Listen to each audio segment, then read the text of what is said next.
This is a pure লাই।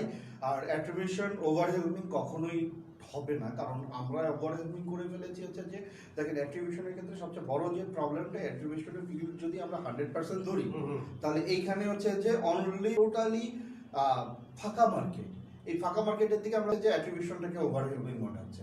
অথচ হচ্ছে যে এই 95% ফাঁকা জায়গায় মাত্র 1% পিপল রুল করছে and they are becoming the market leader. তো এই জায়গাটা হচ্ছে যে আমাদের এই 5% বা 10% বা 20% যেখানে হচ্ছে যে সবাই মিলে ফাইট করছে, সেই জায়গাটা থেকে বেরিয়ে এসে আমাদেরকে হবো তত বেশি অ্যাট্রিবিউশন বলি বা হচ্ছে যে ইভেন মার্কেটিং এর অন্য যে কোনো অ্যাসপেক্ট বলি, সব জায়গায় আমরা কিন্তু রুল করতে পারি। তার মধ্যে একটা হচ্ছে যে ওয়েবসাইটটা মোবাইল ফ্রেন্ডলি কিনা, প্রত্যেকে হচ্ছে যে মোবাইলকে গুরুত্ব দিচ্ছে। কারণ আপনি যদি হচ্ছে যে কোনো পেজে ঢুকেন, ওই পেজের হচ্ছে যে ইউজাররা কোন জায়গা থেকে আসছে এটা যদি চেক করার চেষ্টা করেন তাহলে দেখবেন যে 80 to 90% user are coming from mobile. এবং হচ্ছে যে আমাদের বাংলাদেশেও যদি হচ্ছে যে আমরা স্ট্যাটিস্টিক্স গুলো দেখি, এই সবগুলো স্ট্যাটিস্টিক্স এই বক্তব্যকে সাপোর্ট করে।